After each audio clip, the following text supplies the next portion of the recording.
Hello दोस्तों, आप सबका स्वागत है एक बार फिर से एस्ट्रो गुरु चैनल पर। आप सभी के लिए आज एक और टैरो सेशन लेकर के आया हूं और आज का विषय है कि कौन आपसे सीक्रेटली जेलिस है, यानी कौन ऐसे लोग हैं जो अंदर ही अंदर मन ही मन आपसे जलन की भावना रखते हैं, आपके बारे में नफरती विचार रखते हैं और उनके इंटेंशंस आपको लेकर निगेटिव है। आप कैसे पहचानेंगे, कैसे समझेंगे, इसी पर आज की रीडिंग बेस्ड है। आज की रीडिंग के लिए दो पाइल्स को बनाया गया है जिनके सिंबॉलिक्स अब आपके सामने आपकी स्क्रीन के ऊपर एक साथ दिखाए जा रहे हैं। पाइल नंबर 1 7 ऑफ सोर्ड्स और पाइल नंबर 2 7 ऑफ वॉन्ड्स। दो कार्ड्स आपके सामने आपकी स्क्रीन पर एक साथ शो आउट किए जा रहे हैं। दोनों में से जो एक वाइब दे, अच्छा लगे या आपको फील आए कि इसे चूज करना चाहिए, उसे चूज करिए। अकॉर्डिंगली आज की रीडिंग को देखिए, ये आपके साथ रेजोनेट करेगी। मैं आपको बता दूं कि ये जनरल और टाइमलेस रीडिंग है, तो आप इसे जब से देख रहे हैं ये वहां से आपके साथ रेजोनेट करना शुरू करेगी। हर बार की तरह इस बार भी टाइम स्टैम्प्स को डिस्क्रिप्शन और कमेंट सेक्शन दोनों जगह पोस्ट किया गया है ताकि आपको सुविधा रहे। अपनी पाइल की रीडिंग पर डायरेक्ट पहुंचने के लिए टाइम स्टैम्प पर क्लिक करिए, वीडियो आगे चला जाएगा और आप डायरेक्ट अपनी पाइल की रीडिंग पर पहुंच जाएंगे। मुझसे आज जो लोग पहली बार जुड़े हैं उनका एस्ट्रो गुरु चैनल पर मैं बहुत बहुत स्वागत करता हूं। आप सभी इस चैनल को सब्सक्राइब जरूर करिए, बेल आइकन भी प्रेस करिए, क्योंकि जब आप बेल आइकन प्रेस करते हैं तो नए वीडियोस की नोटिफिकेशन आपके फ़ोन पर आनी शुरू हो जाती हैं। और मेरे रेगुलर व्यूवर्स और सब्सक्राइबर्स, आपके सहयोग और प्यार के लिए बहुत बहुत आभार। आगे बढ़ने से पहले आपको बता दूं कि मैं एक प्रोफेशनल एस्ट्रोलॉजर, एक प्रोफेशनल टैरो रीडर भी हूं। तो आपकी स्क्रीन पर यह नंबर जो आ रहा है इसके ऊपर आप संपर्क कर सकते हैं अगर आपको अपने लिए एक पर्सनल टैरो रीडिंग सेशन चाहिए या अपनी कुंडली मुझे दिखाना चाहते हैं। ये व्हाट्सअप नंबर है, तो इस पर कॉल नहीं करना है, इस पर मैसेज करिए। मैसेज के थ्रू सारी इन्फॉर्मेशन मेरी टीम मेंबर आपको प्रोवाइड करेगी और आपकी हेल्प करेगी मेरे साथ आपके सेशन को बुक करने में। तो चलिए आज की रीडिंग को शुरू करते हैं और आपकी पाइल में मिलते हैं।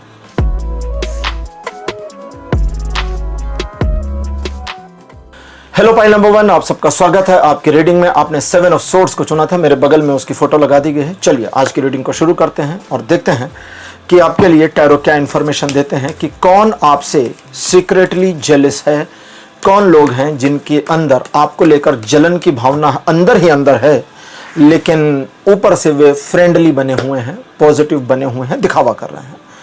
पहला कार्ड आपके लिए है 7 ऑफ वॉन्ड्स। सेकंड पोजीशन आपके लिए है 10 ऑफ पेंटिकल्स। कार्ड नंबर 3 आपके लिए है night of pentacles. Fourth position पर आपके लिए है द डेविल और अंतिम कार्ड आपके लिए है 3 ऑफ सोर्ड्स। अगर मैं एक लाइन में इस रीडिंग को समेटना चाहूं तो एक लाइन में है कि एक ऐसा पर्सन जिसके बारे में आपको क्लियर कट मालूम है कि यह पर्सन अच्छा होने का ढोंग और दिखावा इस कदर करता या करती है कि अगर कोई ज़रूरत मुझे पड़ जाए, यानी आपको कोई ज़रूरत पड़ जाए, तो ये पर्सन आपकी मदद करने का दिखावा भी जोर शोर से करेगा या करेगी, लेकिन सिर्फ दिखावा ही दिखावा रहेगा, एक्चुअली मदद उसे नहीं करना, यानी ढिंढोरा खूब पीटना है और काम धेले भर का नहीं करना है। थोड़ा हम इस पर्सन के बारे में और समझने की कोशिश करते हैं। अच्छा, अब आप ये जानना चाहेंगे कि पर्सन दूरस्थ है या निकटस्थ है। तो पर्सन आपके बहुत क्लोज में नहीं है। बहुत क्लोज का मतलब जैसे होता है ना कि हम एक फैमिली में हैं, तो हमारी फैमिली में नहीं है, आपकी फैमिली में नहीं है, आपकी फैमिली से अलग है, थोड़ा सा दूर है। अब दूरी का जो यहाँ मतलब मेरे पास रीडिंग में आ रहा है वो डिस्टेंस नहीं आ रहा। दूरी का यहाँ मतलब आ रहा रिलेशनशिप में दूरी है। तो दैट मीन्स कि पर्सन आपके रिलेशन में हो सकता है या हो सकती है, लेकिन वो थोड़ा दूर में चले जाए, एकदम क्लोजेस्ट में नहीं आए। दूसरा, उसका और आपका यानी कि जो कनेक्टिविटी है, जैसे होता है ना कि भाई एक पर्सन है जो फैमिली से अटैच है, ठीक, तो जाहिर है दो फैमिलीज हो गई, तो दोनों फैमिलीज के बीच में दिल के तार नहीं जुड़े हैं, लेकिन उसके बावजूद बातचीत जारी है, सिचुएशंस रिलेशनशिप में बनी हुई हैं। तो यह उस तरह का पर्सन है। थोड़ा इस पर्सन का परसेप्शन और इंटेंशन हम देखते हैं, फिर सजेशन लेंगे और एकल डेक से कि आपको करना क्या चाहिए। पर्सन शुरुआत से ही आपसे जेलस है क्योंकि उसके अनुसार, अब यहां पर उसका हिसाब चलेगा, उसके अनुसार आप उससे ज्यादा काबिल और कैपेबल हैं और आपकी स्थिति जो है जैसी है उसके अनुसार उससे तो बेहतर स्थिति में है। अब बेहतर की यहां बाइफिकेशन हो रही है दो एंगल पर। नंबर 1, आर्थिक मामलों में आप उससे ज्यादा अमीर हैं, आप पैसों का, धन का इस्तेमाल उससे बेहतर कर पा रहे या कर पा रही हैं, और आपके अपने परिवार में धन होने की वजह से, अभी मामला धन का ही चल रहा है, धन होने की वजह से सुख ज्यादा है, संपदा ज्यादा है, संपत्ति ज्यादा है, ऐशो आराम ज्यादा है, तो ये चीजें उसे कहीं ना कहीं चुभा रही हैं, दिल में उसके जख्म कर रही हैं, और पर्सन का आपको लेकर के एक जेलस माइंडसेट बना हुआ है लगातार। दूसरा बाइफिकेशन जो इसका था वो ये था कि उसी पर्सन का जो माइंडसेट आपको लेकर के है वो ये है, अब ये उस वाले मामले में जहां हो सकता है आप फाइनेंशियली यानी आर्थिक रूप से धन के मामले में उनकी फैमिली से डाउनग्रेड हो, ऐसा भी तो पॉसिबल है ना कि वो अमीर हो आपसे। तो उस वाले बाइफिकेशन में उस पर्सन की सोच पैसों पर नहीं जाती है, उसकी सोच यह है कि आपकी लाइफ स्टाइल उससे बेहतर है। अब लाइफ स्टाइल की डिटेल ये देता है कि उसके पास भले धन अधिक हो लेकिन देखने में लुक वाइज मैनेज करने में आप ज़्यादा बेहतर नज़र आ रहे या नज़र आ रही हैं, और उसके हिसाब से आप अपने, अब जरूरी नहीं है कि आप अपने परिवार में खुश हैं नहीं हैं, ये आज की रीडिंग का विषय नहीं है, ठीक है। तो आपके परिवार में जो भी चल रहा है वो अलग बात है, लेकिन उसकी सोच यह है कि आप अपने परिवार में बहुत खुश हैं, कनेक्टिविटी बढ़िया बनी है, पकड़ मजबूत है, एक दूसरे का सौहार्द और प्रेम बना हुआ है, और उसके अनुसार आप और आपका परिवार फाइनेंशियली स्ट्रांग होने की पोजीशन पर जा रहा है। इस पर्सन का जो परसेप्शन आपके लिए है वो एक ऐसे नकारात्मक अप्रोच में है जो कई एंगल्स पर नकारात्मक और जेलिसी को अपहोल्ड करता है। नंबर एक, उसके अनुसार आपको लगातार डाउनग्रेड होना चाहिए। उसके अनुसार ईश्वर आपको आपके बुरे कर्मों की सजा देगा। आपने कौन से बुरे कर्म किए उसको पता नहीं है, the person doesn't know about this, but उसको ऐसा लगता है, ठीक है, बिना वजह फालतू में खामखा बेगानी शादी में अब्दुल्ला दीवाना वाली कंडीशन उसकी। और उसके अनुसार जब आपको जरूरत होती है आप उसकी मदद ले लेते या ले लेती हैं, और वो पर्सन आपको ना नहीं कर पाता। उसने अब आप पकड़िएगा, उसने कई बार आपको अपने दिल का हाल बताया, उसने कई बार आपको अपनी व्यथा कथा सुनाई, अपनी नकारात्मक स्थिति जहां पर वो है जैसी उसके हिसाब से है, जिसको हम आम बोलचाल की भाषा में कहते हैं कि अपना रोना रोने की आदत वो उसकी लगातार की बनी है, और उसी आदत में उसका आपको बार बार अप्रिशिएट करना भी जारी रहता है। वो एक तरफ से अपना रोना रोती रहती है या रोता रहता है, और आपको अप्रिशिएट करना उसका एक परम कर्तव्य जैसा होता है, जहां वो आपको बताता जाए या बताती जाए कि आपकी स्थिति तो बहुत अच्छी है, आप जीवन के सभी रसों का एंजॉय कर रहे हैं, आनंद ले रहे हैं, और आपकी पोजीशन बहुत स्टेबल है, बहुत पॉजिटिव है, आप अभी और तरक्की करेंगे, ये करेंगे वो करेंगे, दुनिया भर का पॉजिटिव ब्ला ब्ला ब्ला, और उसका इंटेंशन आपको लेकर एक्सट्रीम निगेटिव है। आज के हम ओरेकल डेक ले लेते हैं ताकि एडिशनल इंफॉर्मेशन मिल सके और हम जाने कि इस पर्सन के इंटेंशन में कुछ अगर और रहस्यात्मक छिपा है तो, अथवा आपको करना क्या चाहिए वो। आज के ओरेकल डेक हमारी है ओरेकल योगिक पाथ। पहला कार्ड आपके लिए मेरे पास जो है यह है ध्यान। सेकंड पोजीशन पर आपके लिए कार्ड है शिव, भगवान शिव का नटराज स्वरूप। थर्ड नंबर पर आपके लिए है तमस। फोर्थ पोजीशन पर आपके लिए ललिता त्रिपुर सुंदरी। ललिता त्रिपुर सुंदरी देवी 10 महाविद्या में से एक है। और अंतिम कार्ड आपके लिए है छिन्नमस्ता। ये बहुत इंपॉर्टेंट और बढ़िया कार्ड अपीयर, लास्ट वाला, ठीक है। तो उसके बारे में भी आपको बताऊंगा। सबसे पहले समझें इस पर्सन की हिडन इंटेंशंस आपको लेकर क्या है। जेलिसी वाली मामला तो एक तरफ है, एक हिडन इंटेंशन है। इस पर्सन का हिडन इंटेंशन आपको गिरा हुआ देखना है, जमीन पर गिरा हुआ नहीं, जीवन में गिरा हुआ, यानी आप अपने जीवन में फेल हो जाएं, गिर पड़ें, धड़ाम हो जाएं और आपके जीवन स्तर में काफ़ी ज़्यादा गिरावट आ जाए, ये इसका इंटेंशन है। लेकिन यहाँ पर 2 कार्ड लॉर्ड शिवा और ध्यान कहते हैं कि इस पर्सन के इस इंटेंशन को जो भी जैसा है, और ऐसा नहीं है कि ये आज हिडन है, कल आपको पता भी चल जाएगा, सामने से मालूम चल जाएगा, आने वाले कुछ समय में ये आपके सामने ओपन हो सकता है, इसकी पॉसिबिलिटी बनी है। तो यहाँ रीडिंग कहती है कि आप इसकी परवाह ना करें, ठीक है। बिल्ली के भाग से छीका नहीं फूटता। पुराने समय में घड़े को छीका बोलते थे, तो उसे रस्सी में कवर अप करके घर में छत पर एक खूंटी में टांग दिया जाता था जो बीचों बीच में होती थी, तो बिल्ली वहां तक नहीं पहुंच सकती थी। देख सकती थी कि उसमें है मक्खन मलाई, लेकिन पहुंच नहीं सकती थी। तो वही कहावत बनी कि बिल्ली के भाग से वो छींका नहीं टूट सकता, क्योंकि घर के अंदर टूटने का कोई सेंस ऑफ ह्यूमर नहीं है। तो इस पर्सन का सोचना आपको लेकर, आपके फैमिली को लेकर, आपके स्टेटस को लेकर जो भी नकारात्मकता में है वो नकारात्मकता सच नहीं होने वाली, बल्कि रीडिंग कहती है कि अगर आप इस पर्सन को लेकर के, इस पर्सन के इस माइंडसेट के साथ में, चूंकि आप जान गए, अगर आप पहचान गए, तो आप बस मुस्कुराएं स्वयं में कि ठीक है भाई, दुनिया में हमसे कोई जेलस भी होना चाहिए। जैसे मेरी एक बार किसी से बात हो रही थी, तो महिला हैं, वो लेडी हैं, तो उन्होंने मुझसे कहा कि उनके वर्क प्लेस पर लोग उनसे बहुत जेलसी करते हैं। तो मैंने कहा यार, एक तो तुम महिला, ऊपर से तुमने कार खरीदी, और कार भी खरीदी तो थार। अब तुम क्या चाहती हो कि लोग तुमसे जलन भी ना करें?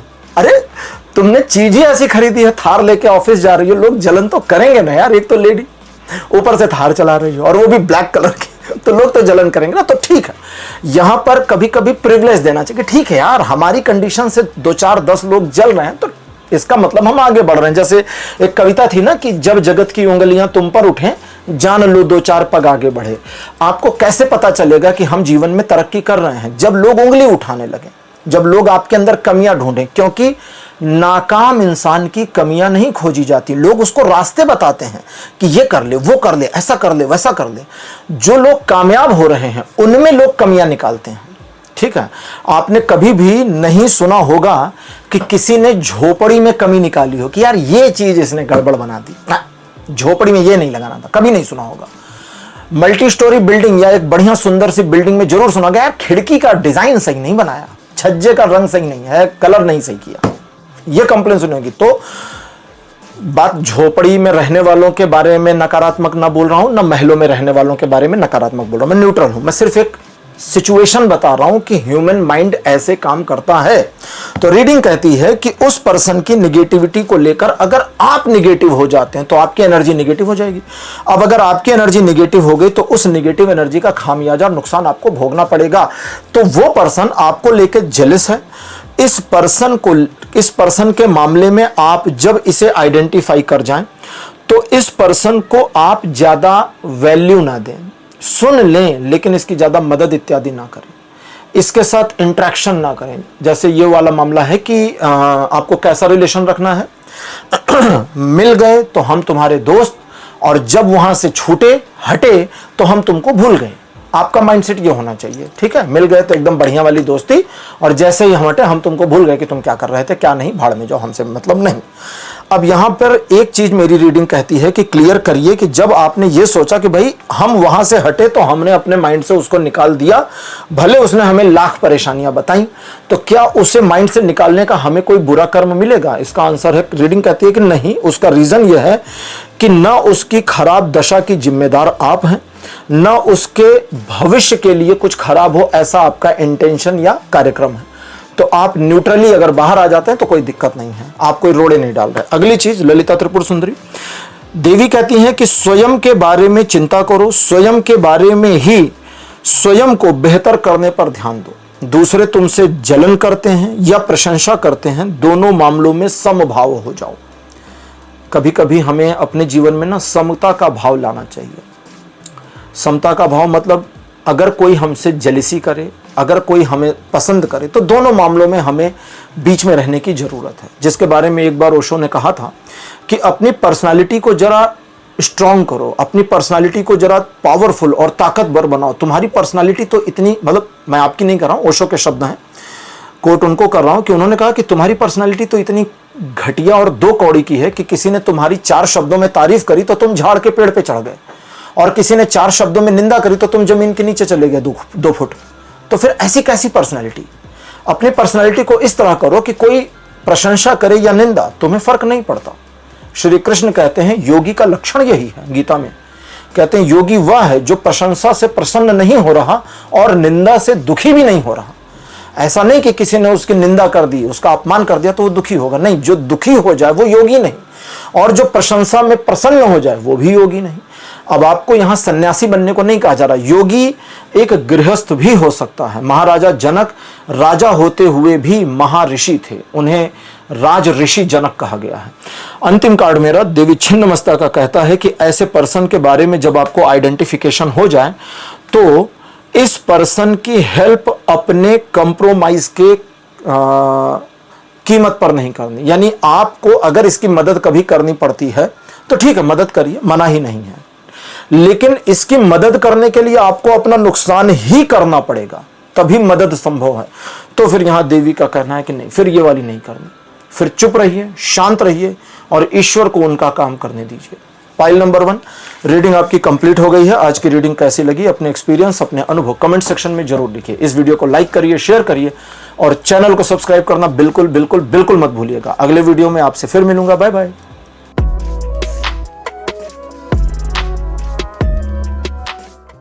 हेलो पाइल नंबर 2, आप सबका स्वागत है। आपकी रीडिंग में आपने 7 ऑफ वॉन्ड्स को चुना था। मेरे बगल में इधर उसकी फोटो लगा दी गई है। चलिए रीडिंग को शुरू करते हैं और देखते हैं कि कौन आपसे सीक्रेटली जेलस है, यानी पर्सन कौन है, आप उसे आइडेंटिफाई कैसे करेंगे। पहला कार्ड आपके लिए 2 फूल, सेकंड पोजीशन पर आपके लिए 8 ऑफ पेंटिकल्स, थर्ड नंबर पर आपके लिए S of pentacles, fourth position पर किंग ऑफ कप्स और अंतिम कार्ड आपके लिए पेज ऑफ कप्स।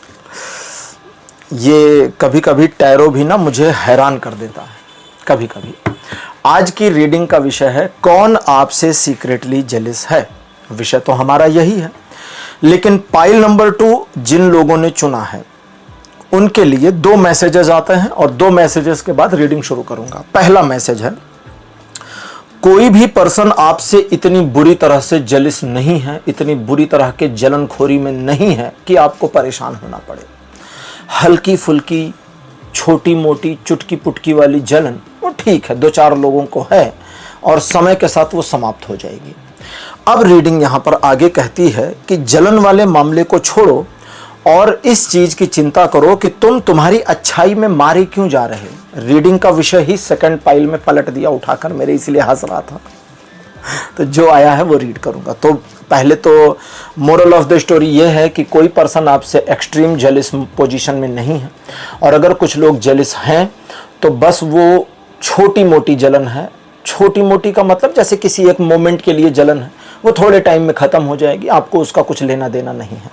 कोई पर्सन आपके विरुद्ध षड्यंत्र नहीं रच रहा, कोई पर्सन आपके विरुद्ध बहुत अनर्गल प्रलाप की स्थिति में नहीं है, लेकिन अब आपके लिए आ रहा है कि आप अपनी अच्छाई में मारे जाते हैं। ये लोग जो थोड़े नकारात्मक आपके जीवन से जुड़े हुए हैं, जिनकी छोटी मोटी जेलसी हो सकती है, ये लोग भी आपका काफ़ी लाभ उठा ले जाते हैं। आर्थिक रूप से आपने जीवन में काफ़ी नुकसान भी सहा है। आने वाले भविष्य के लिए आपकी होप दिखती है, लेकिन कॉन्फिडेंस का लेवल थोड़ा कमज़ोर दिखता है। रीडिंग हमारी यहाँ जी आपको क्या सजेस्ट करती है आज की रीडिंग वो समझिए। सबसे पहले जरा पास्ट को देखिए, जरा और पीछे जाइए, अपने आत्मविश्वास को देखिए और आपका आत्मविश्वास का लेवल उस मोमेंट में, उस समय में जो था, जो कुछ लोगों के लिए कुछ महीने या कुछ लोगों के लिए कुछ साल पीछे का मामला है, तो वहां के आत्मविश्वास वाले मामले को या उस आत्मविश्वास के लेवल को अभी वापस आपको रिवाइव करना है। क्योंकि आत्मविश्वास को रिवाइव नहीं करते हैं तो आगे के भविष्य के योजनाओं पर काम सही से नहीं कर पाएंगे।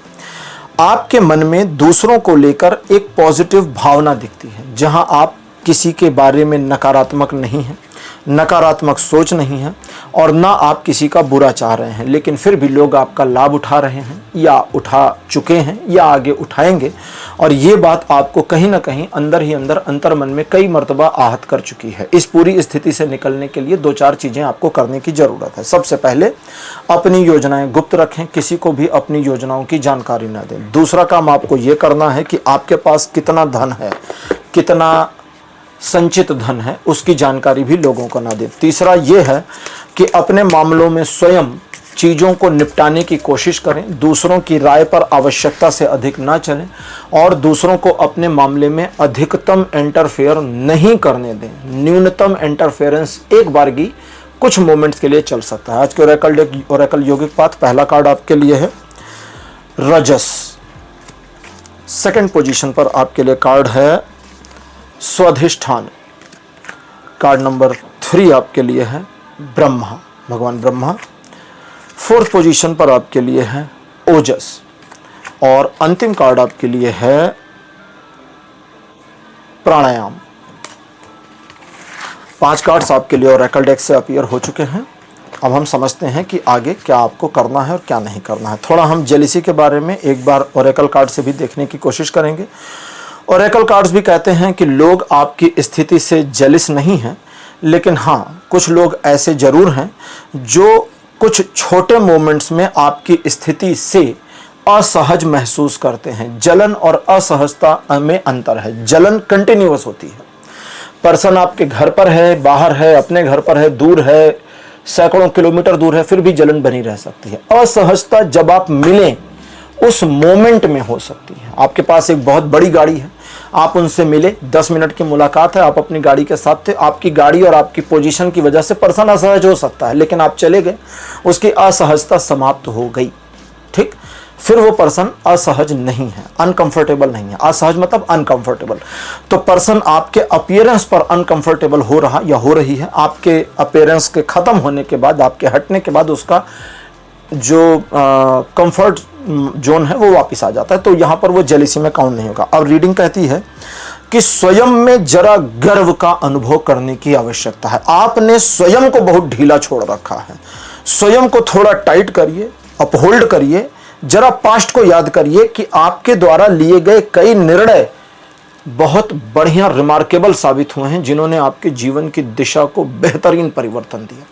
तो जरा स्वयं में गर्वित होइए, स्वयं के क्षमताओं पर भरोसा करिए, लेकिन ईश्वर के प्रति अपनी भावना, सद्भावना, समर्पण और विश्वास। फिर से, ईश्वर के प्रति अपनी भावना, सद्भावना। भावना का मतलब तो एक होती है ना कि पॉजिटिव है, ठीक हम पॉजिटिव हैं, लेकिन उस पॉजिटिविटी में कई बार हमें शक आ जाता है कि पता नहीं यार, ईश्वर तक हमारी प्रार्थना पहुंच रही कि नहीं, भगवान हमारे सपोर्ट में है कि नहीं। तो ये भावना में दुर्भावना है। सद्भावना रखनी है कि भाई ठीक है, मान लेते हैं, चलो मैं रीडिंग कर रहा हूं ना तो मैं आपको समझाता हूं।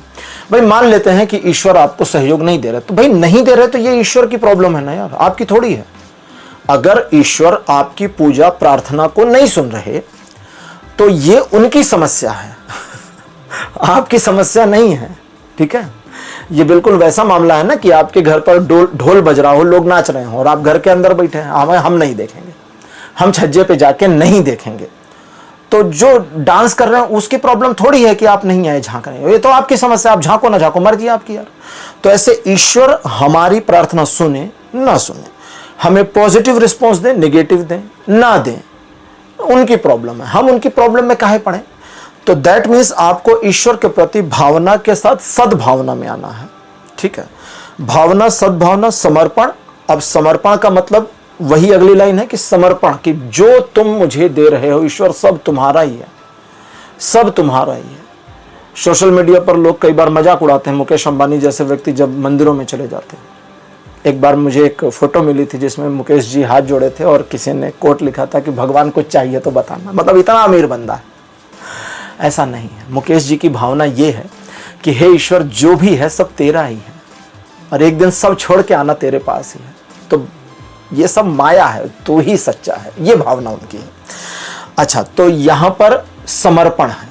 समर्पण क्या है कि भाई ठीक है, जो कुछ है, कहता है ना कि जगत माया है, ये हमारे शास्त्रों में कहा गया, बेसिकली उपनिषदों में कहा गया, जगत माया है। आप किसी साइंस के बच्चे से पूछिए कि स्ट्रिंग थ्योरी क्या है, वो बोलेगा ऊर्जा है, सब चीजें एनर्जी से बनी है। उसको पूछिए ये ठोस चीज किस चीज से बनी, बोलेगा ये भी एनर्जी से बनी है। ठोस भी माइक्रो लेवल पर एनर्जी से ही निर्मित है। हमें ठोस दिख भले रहा है लेकिन वो ऊर्जा है। तो सब माया ही है, जो हमें माया एक ठोस आकार में, एक आकार प्रकार में नजर आती है, सब माया है। और ये माया कहां से आती है? ईश्वर के द्वारा। समेटी जाएगी तो ईश्वर के द्वारा। तो समर्पण का भाव कि ये माया कभी धन का रूप लेकर, कभी वैभव का रूप लेकर, ये माया कभी दुख, कभी सुख का रूप लेकर हमारे समक्ष आ जाती है। तो हे ईश्वर, हम समर्पित हैं जो आप दे रहे हैं उसके प्रति। और फिर है अगला विश्वास। विश्वास क्या है? कहते हैं ना कि मानो तो ईश्वर, नहीं मानो तो पत्थर। अब लोग समझ नहीं पाते कि सनातन धर्मी पत्थरों की पूजा क्यों करते हैं। तो भाई देखिए, पूजा तो सभी कर रहे हैं, वो बस उनके प्रारूप अलग हैं, उनके स्ट्रक्चर्स अलग हैं। कोई चौकोर पत्थर बनाकर उसकी पूजा कर रहा है, किसेस कर रहा है, उस पर चूम रहा है। उनको पूछिए कभी कि या उनसे अगर कोई कहे कि भाई वो पत्थर हम हटा दें वहाँ से, तो भी देखिए मारपीट करने, गला काटने को तैयार। तो उनका ईश्वर चौकोर पत्थर में है, वो उनकी भावना है। हमारा ईश्वर अनगढ़ भी है, सुगढ़ भी है। अनगढ़ का मतलब शिवलिंग एक अनगढ़ होता है, शिवलिंग सुगढ़ में भी है। शिवलिंग एक सुंदर आकार में भी होता है, और हम किसी भी पत्थर को शिवलिंग मानकर पूजा करें तो शिव के साथ हम कनेक्ट हो जाते हैं। यही ब्यूटी है, यही सुंदरता है सनातन के धर्म की, कि जब हम ईश्वर के साथ जुड़ना चाहें तो हमारा बस एक विश्वास चाहिए। कई परिवारों में कुल देवता या कुल देवी के लिए एक छोटा सा पत्थर अनगढ़, कुछ भी उस पर नहीं बना। अगर उस पत्थर को देखें, जैसे एक वो फिल्म आई थी ना कांतारा, जिसमें वो क्या कहता है कि मसाला पीसने वाले पत्थर को तुमने दैव बनाकर दे दिया। वो पत्थर की आकृति कैसी है, मसाला पीसने वाले पत्थर जैसी, लेकिन वह पत्थर भी दैव का प्रतिनिधित्व कर सकता है। उस पत्थर को समस्या नहीं, वो माध्यम बन सकता है। जब ट्राइब्स में या किसी फेस्टिवल में आपने देखा होगा, किसी के ऊपर देवी या देवता आते हैं, पर्सन की पूरी बॉडी शेक हो जाती है। अभी एक विदेशी लड़की थी जो एक फेस्टिवल में पहुंची थी और देवी उसके ऊपर आ गई, वो पूरी बॉडी उसकी शेक हो गई, वो उसका संभला नहीं, उसका शरीर स्वयं से शरीर संभल नहीं पाता। क्यों? क्योंकि शरीर के अंदर जैसे ही देवी की या देवता की ऊर्जा आती है, हमारा शरीर बहुत कम है उस ऊर्जा को संभालने के लिए। इसको ऐसे समझिए, हमारा शरीर कमजोर पड़ रहा है तो शरीर पत्ते की तरह कांप जाता है, घबरा जाता है, पूरा शरीर हिल जाता है, क्योंकि उतनी ऊर्जा संभाल नहीं सकता। तो यहां पर है कि विश्वास उनके ऊपर रखिए। अब विश्वास जब आप रखते हैं तो भगवान ब्रह्मा का जो कार्ड है वो कहते हैं कि तुम्हारे विश्वास से ही तुम्हारी दुनिया खुल जाती है। सब कुछ आजकल थोड़ा मॉडर्न हो गई है दुनिया, तो सभी लोग यूनिवर्स कहना शुरू किए हैं कि यूनिवर्स हमें क्या दे रहा है। ठीक, ईश्वर को कोई समस्या नहीं, आप उन्हें यूनिवर्स कहिए, he is okay, quite okay, उन्हें कहीं से कोई दिक्कत नहीं। जैसे मैंने कई बार इस चीज़ को कहा है कि हरि यानी भगवान का नाम जब जो करते हैं, कोई भी नाम आप जपिए, लोग हरि हरि करते हैं, कृष्ण कृष्ण करते हैं, राम राम करते हैं, कुछ लोग राधा राधा करते हैं। हालांकि राधा का एग्जिस्टेंस काफ़ी डाउट में है, और वो थी नहीं सचमुच में, क्योंकि किसी रिटन स्क्रिप्चर में उनका उल्लेख नहीं मिलता। लेकिन ठीक है, राधा राधा करेंगे तो भी मिल जाएंगे, ऐसा नहीं कि राधा राधा करने से नहीं मिलेंगे। भगवान को कोई समस्या नहीं, आप उन्हें किसी भी नाम से पुकारिए, सारे नाम उन्हीं तक जा रहे हैं, सारे शब्द उन्हीं तक जा रहे हैं, सारे अक्षर उन्हीं तक जा रहे हैं, हर चीज वहीं जा रही। भगवान रामकृष्ण परमहंस से किसी ने एक बार पूछा कि रामकृष्ण जी, आप कहते हैं कड़कड़ में ईश्वर है? वो कहते हैं बिल्कुल। तो बोलते हैं कि कड़कड़ में ईश्वर है तो फिर क्या जल में भी ईश्वर है? उन्होंने कहा हाँ। तो बोले गंगा जल में ईश्वर है? बोले हाँ। तो कहीं पर थे बैठे, बोले ये जो गिलास में पानी भरा है इसमें भी ईश्वर है? बोले हाँ। तो उन्होंने कहा वो नाली के पानी में भी ईश्वर है? रामकृष्ण जी ने कहा हाँ बिल्कुल, उस नाली के पानी में भी ईश्वर है, लेकिन उसे इसलिए नहीं पिएंगे क्योंकि वो जल भौतिक रूप से गंदा हो गया है। अब भौतिक रूप से गंदा जल नहीं ग्रहण किया जा सकता, ईश्वर तो हर कण में है। ऐसा थोड़ी है कि जहां पर कहीं पे गंदगी है आप कहेंगे यहां ईश्वर का वास नहीं हो सकता क्योंकि यहां गंदा है स्थल। नहीं, ईश्वर को कोई समस्या नहीं, गंदगी और शुद्धता दोनों से उन्हें कोई समस्या नहीं। ये अलग बात है कि हमें शुद्धता रखनी चाहिए, क्योंकि शुद्धता से मन पवित्र होता है। सोचिए ना, आपका घर अगर गंदा हो तो आपको अच्छा नहीं लगेगा, तो ऐसे ही ईश्वर का घर अगर गंदा होगा तो उनको क्यों अच्छा लगेगा? ठीक है, जिस पर मैंने एक बार कहा था कि दीपावली के दिन सफाई इसीलिए करते हैं ताकि लक्ष्मी माता आए। सोचिए ना कि लक्ष्मी माता कौन है? एक ऐसी महिला जिसके पास धन की कमी नहीं, सुपर डुपर रिच, दुनिया क्या ब्रह्मांड में उनसे रिच कोई नहीं। वो आपके घर आई गंदगी तो कहेंगे उई मैं तो यहाँ नहीं जाऊंगी, वापस इस गंदे घर में क्यों घुसूं मैं? एक धनाढ्य महिला क्यों आएगी आपके घर में अगर आपका घर साफ नहीं है? तो दैट मीन्स ईश्वर पर विश्वास। और कहते हैं ब्रह्मा जी कि उसी विश्वास से तुम्हारे लिए नए द्वार खुलते हैं इस यूनिवर्स के, और जब वो नए द्वार खुलते हैं तो आत्मविश्वास में बढ़ोतरी के साथ साथ प्राण ऊर्जा का एक ऐसा संचार होता है जो, या संचार होगा, नए द्वार खुलेंगे, प्राण ऊर्जा का ऐसा संचार होगा जो आपके जीवन को ऐसे संतुलन में लेकर आएगा कि आपका ऑरा और ज्यादा प्रभावित करेगा। और जो लोग आपसे छोटी मोटी जलन भी रख रहे हैं या असहज हो रहे हैं ये आने वाले समय में आपके साथ एक कनेक्टिविटी बन जाए, एक मित्रता, एक तारतम्य बन जाए, इसके लिए लालायित रहेंगे। फिर वे असहज होना बंद कर देंगे। हालांकि रीडिंग का विषय आज था कुछ, लेकिन जो आएगा मैं वही रीड करूंगा, क्योंकि मैं माध्यम के तौर पर ही काम करता हूं। तो उम्मीद है आपको पाइल नंबर 2 रीडिंग पसंद आई होगी, और रीडिंग अच्छी लगी तो अपने अनुभव, एक्सपीरियंस कमेंट सेक्शन में लिखना बिल्कुल मत भूलिएगा। इस वीडियो को लाइक करिए, शेयर भी करिए, और मेरे चैनल को सब्सक्राइब करना बिल्कुल मत भूलिएगा। अगले वीडियो में आपसे फिर मिलूंगा। Bye bye.